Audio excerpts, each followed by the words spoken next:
CTV News with Carlyle Fiset. Good evening. Thanks for joining us. We begin tonight with a bit of relief for drivers and a noticeable drop in gas prices today. Prices dipped below $1.65 a liter for regular fuel this morning as the federal government's temporary excise tax suspension comes into effect. That was expected to drop prices by about 10 cents a liter for regular gas and about 4 cents a liter for diesel. Meanwhile, Canada's overall inflation rate is rising, hitting 2.4% last month. As John Rao reports, fuel and food are key factors driving prices up. At gas stations across the country, prices came down this morning. Cheaper gas. It's good for us. As the federal government's pause kicked in, removing its excise tax on gas and diesel. So today is a 10 cents lower.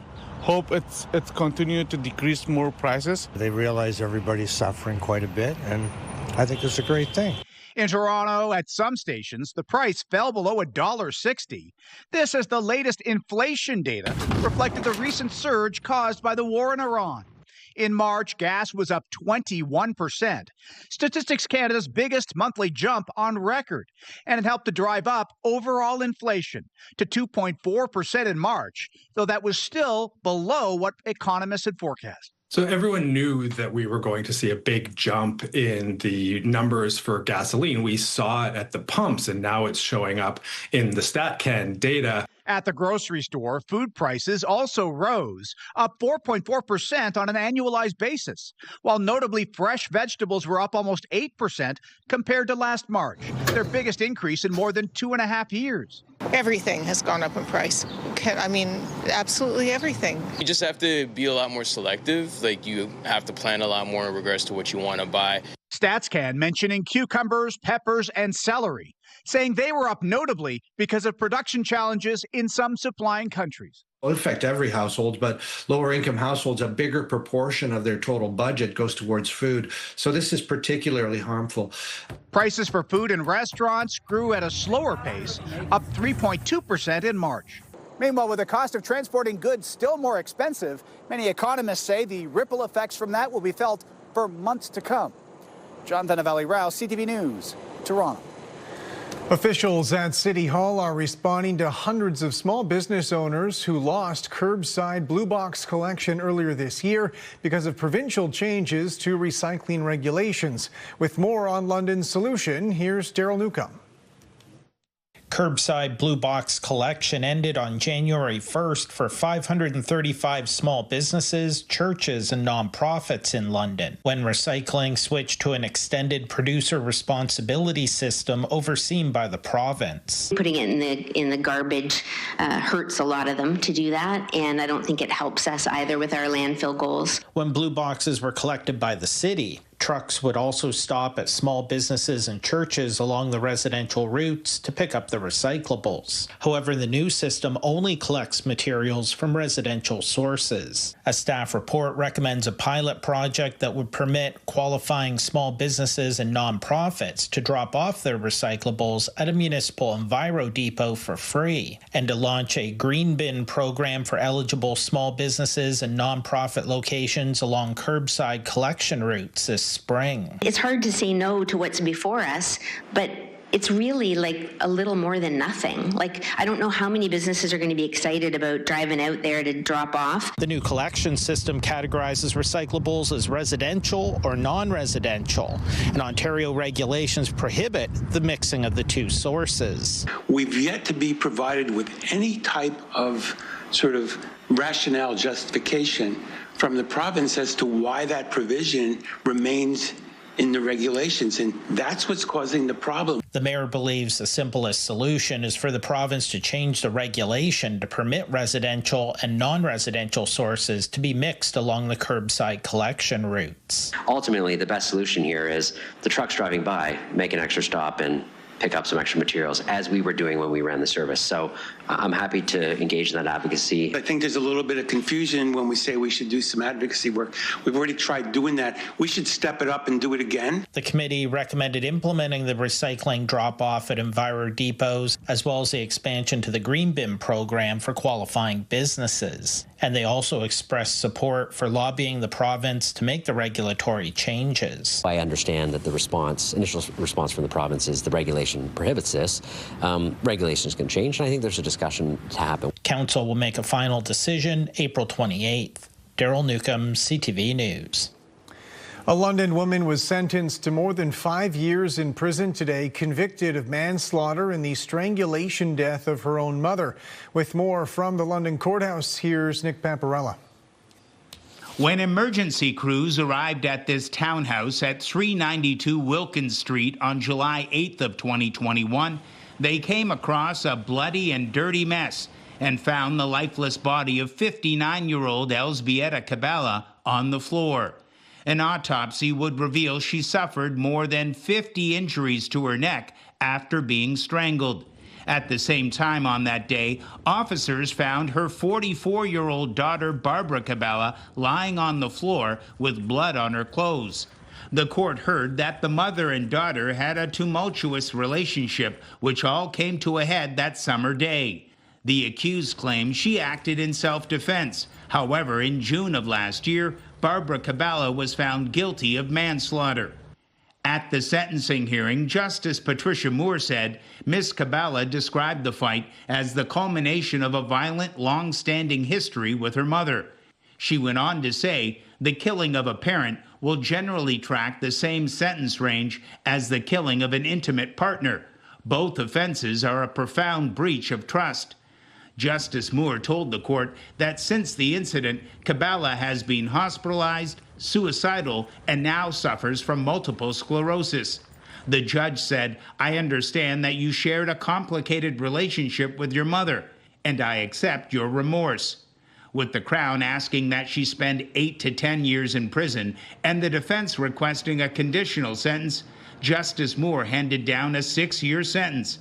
With credit for time already served, Cabela was led away to start serving the remaining 5.5 years. Nick Paparella, CTV News. London police say they seized a loaded handgun during a recent human trafficking investigation. According to police, officers were at a hotel on Exeter Road Friday where they identified a suspected pimp. They say in the midst of an ensuing foot chase, the suspect tossed a Glock handgun in the hallway. Police say a 24-year-old man from Brampton now faces numerous charges. Leaders with the London and Middlesex Crime Stoppers program say they need a more stable funding model. The volunteer-run organization made a rare appearance at a recent London Police Services Board meeting asking for financial help. Rita Ismail reports. We've had some financial difficulties. The chair of the London Middlesex Crime Stoppers, Lloyd Stacey, presented to the Police Services Board for the first time, sounding the alarm over its finances. We have to try and make ends meet, and we're just not getting enough to pay our very basic bills. Stacey says despite working closely with police, Crime Stoppers operates independently and does not receive proceeds from any seized property. Those are proceeds of crime, and they're handled by the provincial and federal government. So we don't get that. So the more tips we get, the more successful we are, the more money we pay out. It's an important partnership. London police say the program is an essential tool for investigators and the broader community. Without Crime Stoppers, we would be in big trouble.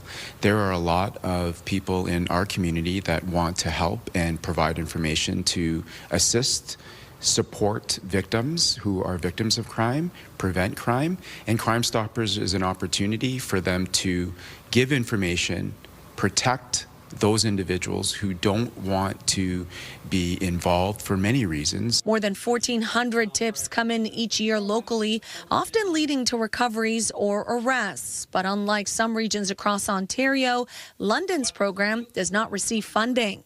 I phoned my peers, other chairmen and chairwomen across Ontario, and about 40% of the boards do enjoy some financial support from police service boards. The Police Services Board has agreed to refer the funding request to its Finance Committee for further consideration. Until then, Crime Stopper says it will continue fundraising, hoping community support can help keep the program running. Rita Ismail, CTV News. Fire officials say 2 people were displaced by a house fire in Thorndale Sunday morning. With more on the emergency response, here's Brian Bicknell. The call to 114 Harrison Street in Thorndale came in around 10:20 Sunday morning. Fire Chief Nick Dorkin says 2 residents managed to escape unharmed. Yes, we're very fortunate that the 2 people that were home at the time of the fire did make an escape. They noticed the smoke coming from one part of the house. More than 30 firefighters responded from Thorndale and Dorchester stations. It took a couple of hours to get the fire under control. Police closed off a portion of King Street in Thorndale while firefighters tackled the blaze. There were fire exiting from multiple points of the home. It was deemed fully involved. Crews did well. They did a transition attack, hit the fire from the outside, and then made their way inside to stop the spread from migrating to any exposures. Chief Dorkin says the home did have working smoke alarms. Investigators are still working to determine a cause. There's been no estimate on damage at this time. We're reaching out to victim services to help the people that are still here. Brian Bicknell, CTV News, Thames Centre.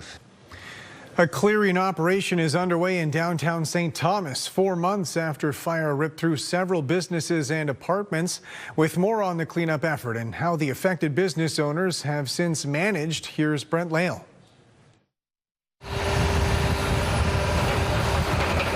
They started actively remediating the site about 3 weeks ago.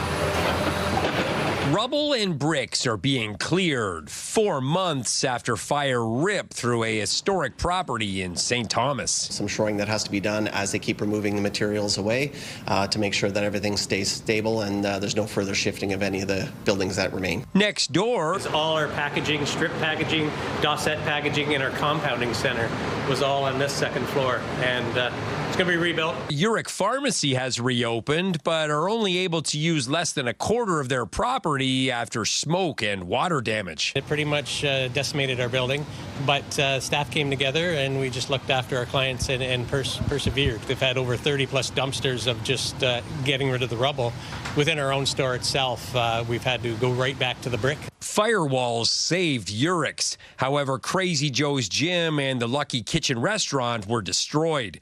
Joe has not reopened, but the Lucky Kitchen has a new location in the south end of the city. The first 2 months, so we keep see which way can have another shop to open it.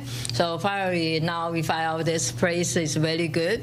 I really appreciate everybody support us. Over the next few weeks, the site will be cleared and graded. The owners still have care and control of the property, so really it'll be up to them after the work is completed to decide how they wish to move forward. Have you guys discussed possibly buying the property next door? Well, they're still in the middle of the cleanup. The insurance is a different insurance agent than us, and our insurance is talking to their insurance to make sure it's a good cleanup. They've got a lot of fill to bring in, and taking their brick off our brick wall is going to be a tedious task, but we're looking forward to see what the end result is next door. This is soon to become the second major hole in the city's core. This heritage property, destroyed by fire last July, remains empty.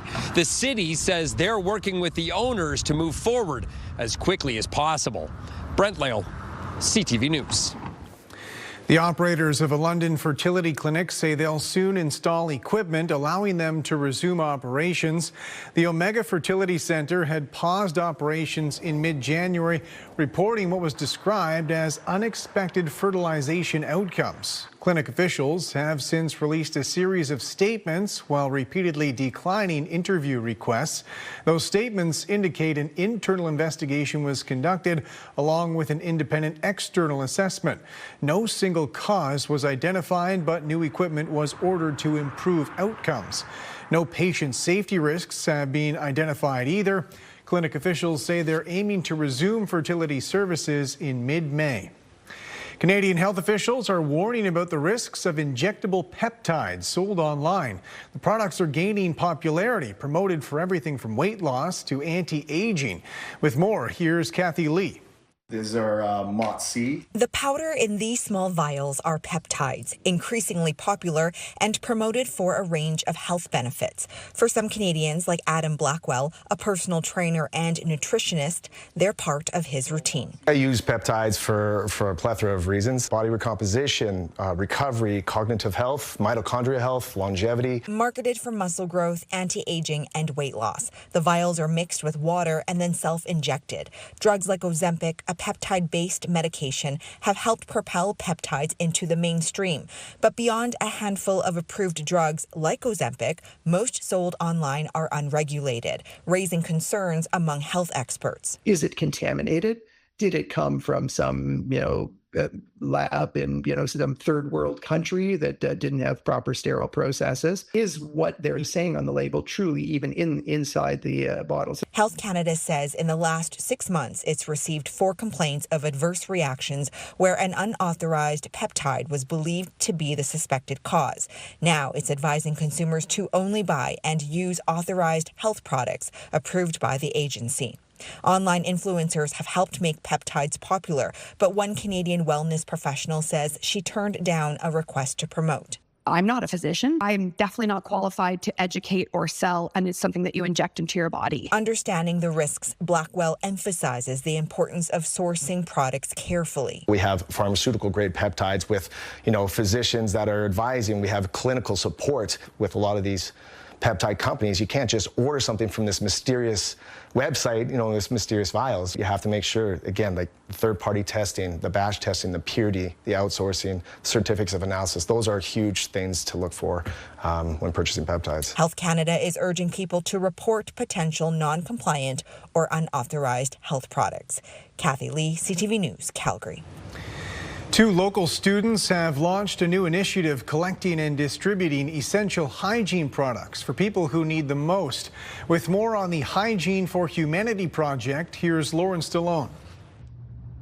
A youth-led nonprofit is working to improve access to hygiene products for those less fortunate in their community. We did some research and found that a big issue in our community is a lack of hygiene products, and it really makes people feel like a lack of their dignity. Dubbed Hygiene for Humanity, the initiative launched in November by grade 10 students Mariam Abdul-Baki and Inviksha Singh. We decided that this project and this initiative would be a great way that we would make sure that everyone has access to it and do it in a way that we could help as well. Organizers are collecting essential items through donation drives at local schools. We have a wide range of products, from hygiene stuff to menstrual care products to winter essentials. It's really a broad category. Some stuff we focused on for our health and hygiene drive was like toothpaste, toothbrushes, socks. The founders, students here at Mother Teresa Catholic Secondary School in London, say they've received unwavering support from their peers. We also had a lot of support from people just bringing in items or supporting our drive or sharing it to others, so that was something that was really great. Once collected, items are donated to local shelters and churches, something London City Councillor Corinne Relman says the city needs more of. What I'm really empowered to see right now is that we're seeing more young people get involved. We're seeing them understand the complexities of homelessness and take that knowledge and do something with it and be active in the community. Singh and Abdul-Baki say this is just the beginning for Hygiene for Humanity. We want to continue this as long as possible. Lauren Stallone, CTV News. Still ahead, a once-in-a-lifetime shot, the setting Earth shot from the far side of the moon during the Artemis 2 mission.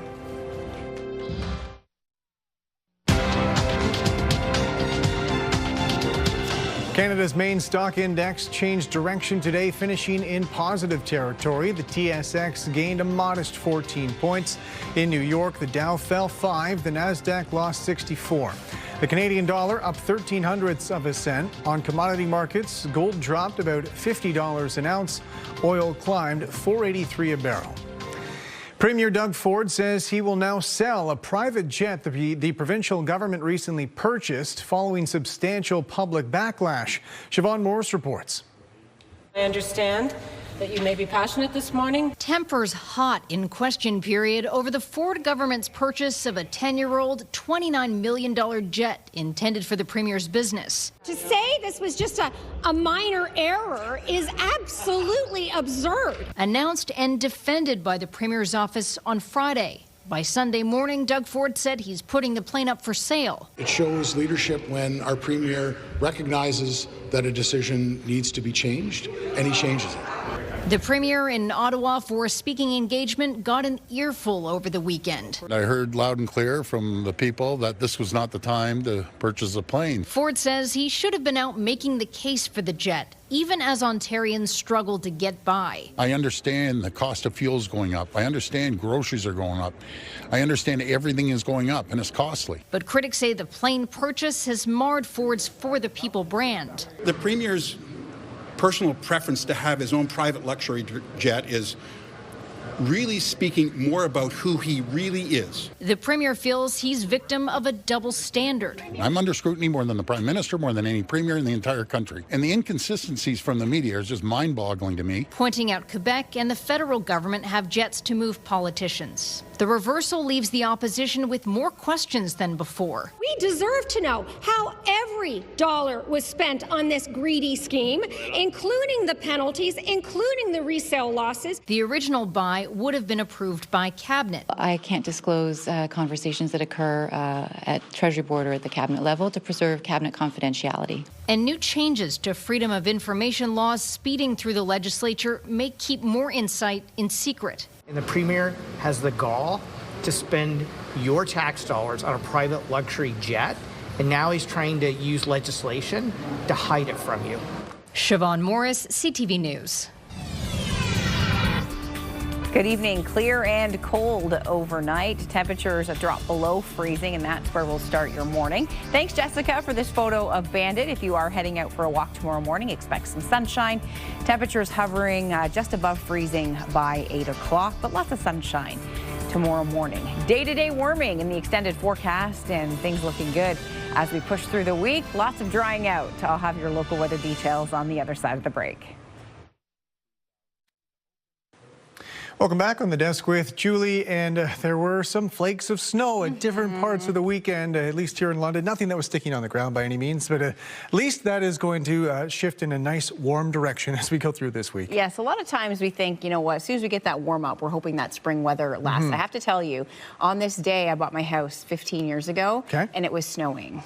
It happens in April. It absolutely happens. We had those flurries out there, the lake effect snow. I had one of those memories come up on social media today, and I was like, oh, there was snow on the ground. 3 degrees our high temperature today. That's about 10 degrees below where we should be, or rather, we should be 10 degrees warmer. -3 our low, and comparing that with what's normal for this time of year, it's been quite cool. Flurries are winding down, high pressure building in Carlyle, and skies will be clear overnight. The winds heading into tomorrow kick around to the south. So what happens is the area of high pressure slowly drifts off to the east. As it comes around to the east, we pick up the return flow, so that air starts to come in from the south. That will usher in some milder temperatures. This warm front starts to move towards the area, and with that, we'll see a bit of cloud cover with a slight chance for a shower towards Windsor, Chatham, Sarnia. The probability on the lower end, but about a 30% chance through the day. Heading into the evening, we'll briefly bump that up to a 40% chance in Windsor and Chatham. But you can see the rest of the area, a nice mix of sun and cloud. So just that little wave of moisture coming through late in the day tomorrow. Other than that, conditions look great. We have nice day-to-day warming, mix of sun and cloud, and some beautiful conditions. Now, when we think about last week, how wet it was, and that ground, we took a lot of moisture in last week. So we are drying out with temperatures headed in the right direction. It's cold tonight and clear, and it'll be cold heading into tomorrow morning, but then we're going to kind of come out of that. Temperatures overnight anywhere from 0 to -4, even a bit of a wind chill overnight, although the winds will be fairly light. Your Tuesday forecast, briefly mainly cloudy at lunchtime, but then back into a nice mix of sun and cloud in the afternoon. The high 15 degrees. So temperatures are headed back above where we should be. By Wednesday, we're at 17. By Thursday, 19 degrees. And then on Friday, 21. Friday night, the rain moves in. We have some rain in the forecast on a Saturday morning, and then Sunday, a mix of sun and cloud. Daytime highs over the next 7. That is much better. Anywhere from 15 to about 21 degrees. And overnight lows, with the exception of tonight, really starting to come up. Midwestern Ontario, cold one for you as well. Skies will be clear after some flurries today. You'll be out of that heading into tomorrow. Areas, though, like Mount Forest, KW, a slight probability of some light precipitation tomorrow, but we should get through the day mainly dry. If we see anything, it'll be quite brief. Lots of sunshine Wednesday, Thursday, and Friday, with the chance of some nighttime rain Thursday and Friday night. Showers in the forecast on Saturday, but temperatures looking good over the next 7, Carlyle. We are in the clear of this cold for a while, so we have some sunshine on the way and a nice dry pattern in the extended forecast. Thanks very much, Julie. 2 local filmmakers say they've been granted special permission for an underwater project off the shores of the Bruce Power nuclear plant. On Wednesday, the crews will broadcast a live stream from Lake Huron showcasing the region's aquatic diversity. The filmmakers have experience documenting underwater environments all over the world, but they say they've recently shifted their focus to the Great Lakes. We all value the lakes because they're this clean source of drinking water, which of course is amazing. But they have this other value too, as this incredible source of life. And this new technology allows us to see that and bring it to an audience in a way that hasn't been possible before. The live stream is scheduled for Wednesday morning, marking Earth Day.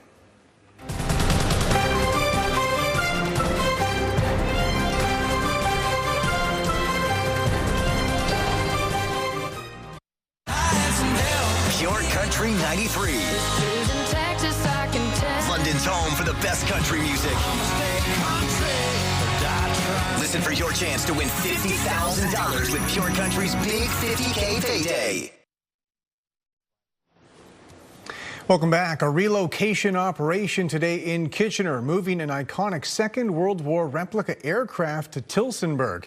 The full-size model has sat atop a local business for nearly 30 years, but is now being donated to the Canadian Harvard Aircraft Association at the Tillsonburg Airport. The store's owner has sold the business with plans to retire. I actually feel quite sentimental. I actually painted that thing twice over the years while it was on the roof. I think it went up in '97.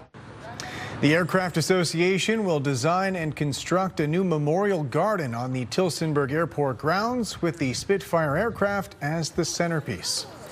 And finally tonight, a new video from the crew of the Artemis 2 lunar mission. Would you look at that, man? Wow, what's the shadows behind it? Wow. Mission Commander Reed Wiseman shared this EarthSat video taken with his phone. He described it as watching a sunset at the beach from the most foreign seat in the cosmos. Wiseman said he could barely see the moon himself through the docking hatch window, but his phone's camera was the perfect size to capture the view. That's it for us. Thanks for watching. For all of us at CTV News London, I'm Carlyle Fiset. Have a good night.